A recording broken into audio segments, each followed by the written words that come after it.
نحمد نصلی علی رسول الکریم اما بعد اعوذ باللہ من الشیطان الرجیم بسم اللہ الرحمن الرحیم قل هو اللہ احد اللہ الصمد لم یلد ولم یولد ولم یکن لہ کفوا احد۔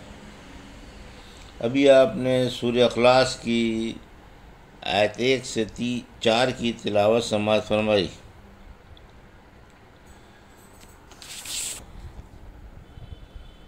پیش ہے اس آیت کا شان نزول اور فضیلت۔ بترتیب مصحف یہ 112ویں اور بترتیب نزول 22ویں اور مکی سورہ ہے۔ اس میں 4 آیتیں اور 1 رکوع ہے۔ فضیلت و شان نزول۔ ابی بن کعب رضی اللہ عنہ کہتے ہیں مشرکوں نے رسول اللہ صلی اللہ علیہ وسلم سے کہا کہ رب کے اوصاف بیان فرمائیے، اس پر یہ صورت اتری۔ ایک روایت میں یہ زیادہ ہے کہ صمد اسے کہتے ہیں جو نہ اولاد رکھتا ہو اور نہ ماں باپ، کیونکہ جو پیدا ہوتا ہے وہ مرتا ضرور ہے، اور جو مرتا ہے دوسرے اس کے وارث بھی ہوتے ہیں، مگر اللہ کو فنا نہیں، نہ اس کا کوئی وارث بنتا ہے، نہ اس جیسا یا اس کے برابر کوئی ہے، اور نہ اس کے مثل کوئی ہے۔ سورہ شورى کی آیت 11 میں فرمایا اس کے مثل کوئی نہیں۔ جابر رضی اللہ عنہ کہتے ہیں ایک دیہاتی نے نبی کریم صلی اللہ علیہ وسلم سے کہا کہ رب کی فضیلت بیان کیجیے، اس پر یہ صورت اتری۔ ابو یعلا رب کی صفت کسی قریشی نے پوچھی تھی۔ ایک حدیث میں ہے ہر چیز کی صفت ہوتی ہے، اللہ کی صفت اخلاص ہے۔ صدیقہ رضی اللہ عنہ فرماتی ہیں ایک دفعہ نبی کریم صلی اللہ علیہ وسلم نے کسی لشکر میں ایک شخص کو روانہ فرمایا، یہ نماز میں جب کوئی سورت پڑھتے تو آخر میں سورہ اخلاص ضرور پڑھتے۔ واپسی پر لوگوں نے آپ سے ذکر کیا، فرمایا پوچھو ایسا کیوں کرتے ہیں؟ پوچھا تو بولے یہ رحمان کی صفت ہے اور مجھے اس سے کمال محبت ہے۔ فرمایا جاؤ انہیں بتا دو کہ اللہ کو بھی ان سے محبت ہے۔ اخلاص تہائی قرآن کے برابر ہے۔ کسی نے کسی کو بار بار اخلاص پڑھتے ہوئے سنا۔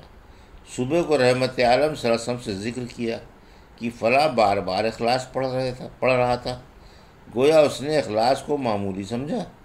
فرمایا اس کی قسم جس کے ہاتھ میں میری جان ہے، اخلاص تہائی قرآن کے برابر ہے۔ کیا کوئی اس بات سے عاجز ہے کہ ایک رات میں تہائی قرآن پڑھ لے؟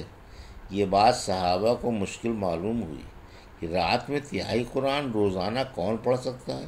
بولے یہ تو کسی کے بس کی بات نہیں۔ فرمایا اخلاص تہائی قرآن ہے۔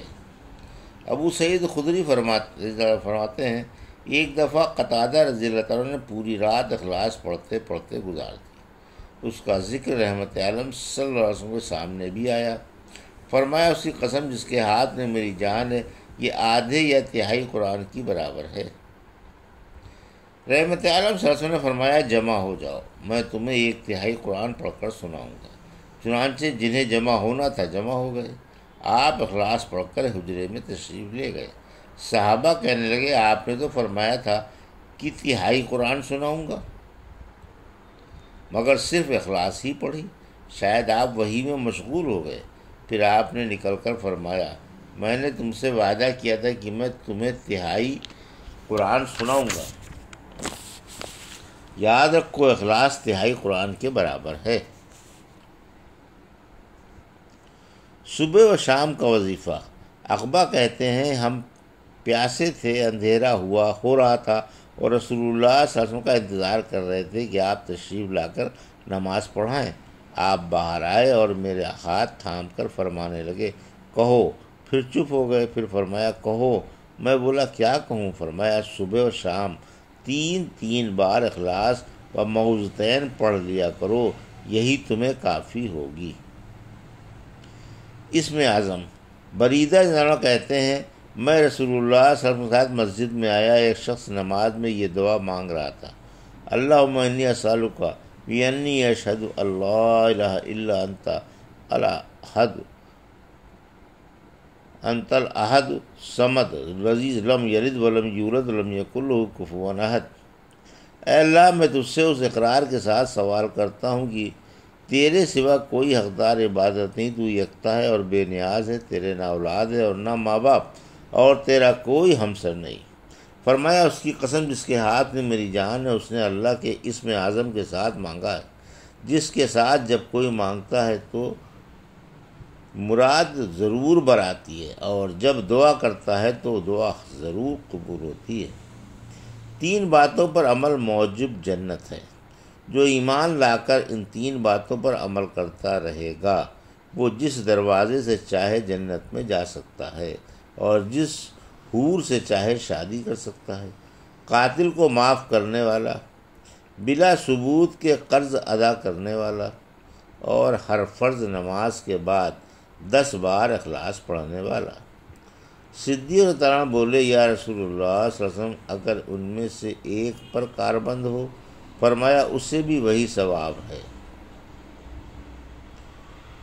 نجات والا عمل۔ عقبہ بن عامر رضی اللہ عنہ فرماتے ہیں، میں رسول اللہ صلی اللہ علیہ وسلم سے ملاقات کی، دوڑ کر دست مبارک پکڑ کر کہا کہ اے اللہ کے رسول صلی اللہ علیہ وسلم، مومن کی کس عمل سے نجات ہوگی؟ فرمایا عقبہ، گونگے بن کر گھر میں بیٹھ جاؤ اور اپنے گناہوں پر روتے رہو۔ پھر مجھ سے آپ نے ملاقات کی اور جلدی سے میرا ہاتھ تھام کر کہا، عقبہ، کیا میں تمہیں توریت، انجیل، زبور اور قرآن کی تمام سورتوں سے زیادہ خیر و برکت والی 3 سورتیں نہ سکھاؤں؟ میں بولا، ضرور سکھائیے، میرے ماں باپ آپ پر نثار ہوں۔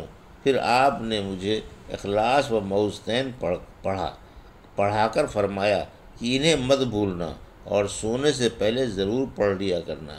کہتے ہیں اس وقت سے لے کر آج تک نہ تو میں انہیں بھولا اور نہ میں نے انہیں سونے سے پہلے کبھی ناغہ کیا، برابر پڑھتا ہوں۔ پھر میں نے آپ سے ملاقات کی اور جلدی سے آپ کا دست مبارک تھام لکھ کر کہا، یا رسول اللہ صلی اللہ علیہ وسلم، مجھے کوئی معقول اور افضل عمل بتائیے۔ فرمایا، جو تم سے رشتہ توڑے اس سے رشتہ جوڑو، جو تمہیں نہ دے اسے دو، اور جو تم پر ظلم کرے اسے معاف کر دو۔ پیش ہے سورہ اخلاص کی آیت 1 سے 4 کا ترجمہ اور تفسیر ابن کثیر سے۔ بسم اللہ الرحمن الرحیم۔ قل هو اللہ احد، آیت 1، اللہ الصمد، آیت 2، لم یلد ولم یولد، آیت 3، ولم یکن لہ کفوا احد، آیت 4۔ میں اللہ کے نام سے شروع کرتا ہوں جو بڑا مہربان و شفیق ہے۔ آپ فرما دیں، اللہ ایک ہی ہے، اللہ بے نیاز ہے، نہ اولاد والا ہے اور نہ ماں باپ والا، اور نہ کوئی اس کے برابر کا ہے۔ مشرکوں، یہ تھا ترجمہ سورہ اخلاص کی آیت 1 سے 4 کا۔ تفسیر، مشرکوں کی ترویج میں اخلاص اتری، یعنی عبادت اللہ ہی کے لیے مخصوص ہے، جو یکتا ہے، بے مثال و بے نظیر ہے، اور بے وزیر و بے مشیر ہے، نہ کوئی اس کا ہمسر ہے اور نہ کوئی اس کے برابر۔ عہد کا استعمال حق تعالیٰ کی ذات اقدس ہی کے لیے ہوتا ہے، کیونکہ وہی اپنی تمام صفتوں اور کاموں میں کامل و یکتا ہے۔ مخلوق محتاج اور اللہ بے نیاز ہے، یعنی مخلوق اپنی تمام ضرورتوں میں اسی کی محتاج ہے اور وہ کسی کا محتاج نہیں، سب سے الگ تھلگ اور بے نیاز و بے پرواہ ہے۔ صمد کی تفسیر، صمد سب سے اونچے سردار، اعلیٰ درجے کے شریف، انتہائی عظمت والے، بے حد سنجیدہ ذات، بے انتہا وسیع عالم اور کامل صاحب حکمت کو کہتے ہیں، یعنی جو شرافت و سیادت اور ریاست و امارت کے تمام گوشوں میں کامل و یکتا ہو۔ یہ شان اللہ رب العالمین کی ہے اور اسی میں یہ کمالات پائے جاتے ہیں، لہذا صمد وہی ہے، وہی ہر عیب و کمی سے پاک ہے اور وہی بے پناہ قہر و جلال والا ہے۔ صمد، سردار، مخلوق کے بعد باقی رہنے والا، زندہ جاوید، جس پر فنا نہ آئے، جو ازلی ابدی ہو، ہمیشہ سے ہو اور ہمیشہ ہی رہے، جس سے کوئی چیز نہ نکلے اور نہ وہ کچھ کھائے پیے جو نہ اولاد والا ہو اور نہ ماں باپ والا۔ اس کے بعد والی آیت صمد کی تفسیر میں ہے۔ ایک روایت میں ہے کہ صمد وہ ٹھوس چیز جو جوف والی اور کھوکھلی نہ ہو، جو کھانے پینے سے پاک ہو اور جو جگمگاتا ہوا نور ہو۔ آیت 3 اور 4۔ توالد و تناسل اللہ کی شان کے شایان نہیں، یعنی اللہ توالد و تناسل سے پاک ہے، نہ اس کے بیوی بچے ہیں اور نہ ماں باپ۔ سورہ انعام کی آیت 102 میں فرمایا اللہ آسمان و زمین کا موجد ہے، اس کے کیسے اولاد ہو سکتی ہے؟ اس نے ہر چیز پیدا کی اور وہ ہر چیز سے اچھی طرح واقف ہے، یعنی وہ ہر چیز کا خالق و مالک ہے۔ مخلوق میں سے کوئی کیسے اس کا ہم جنس ہو سکتا ہے، اور اس کی ہمسری اور برابری کون کر سکتا ہے؟ وہ تو ہر عیب و کمی سے، ہر نقص و برائی سے اور ہر طرح سے پاک و بری ہے۔ سورہ مریم کی آیت 88 سے 95 میں فرمایا مشرک بولے رحمان کے اولاد ہے، بلا شبہ تم ایک بہت ہی بری چیز لائے ہو، جس سے اگر آسمان پھٹ جائے، زمین شک ہو جائے اور پہاڑ چور چور ہو کر گر جائیں تو روا ہے۔ انہوں نے رحمان کی طرف اولاد کی نسبت کی، حالانکہ رحمان کی یہ شان نہیں کہ اس کے اولاد ہو۔ آسمان و زمین والے سب اسی کے غلام ہیں، اس کے پاس سب کی گنتی ہے اور اس نے ایک ایک کو گن رکھا ہے، ایک ایک رب کے سامنے تنہا تنہا آنے والا ہے۔ سورہ انبیاء کی آیت 26 میں فرمایا مشرک بولے کہ رحمان کے اولاد ہے، حالانکہ وہ اولاد سے پاک ہے، بلکہ فرشتے تو اللہ کے معزز بندے ہیں، وہ تو اس کے آگے دم بھی نہیں مارتے اور اس کے حکم کے پابند ہیں۔ سورہ صافات کی آیت 158 میں فرمایا مشرکوں نے اللہ کے اور جنوں کے درمیان نسل پیدا کر دیا ہے، حالانکہ جنوں کو معلوم ہے کہ وہ اللہ کے پاس حاضر کیے جانے والے ہیں، اللہ ان کی بیان کی ہوئی باتوں سے پاک ہے۔ رحمت عالم صلی اللہ علیہ وسلم نے فرمایا تکلیف دہ باتیں سن کر اللہ سے زیادہ صبر کرنے والا کوئی نہیں۔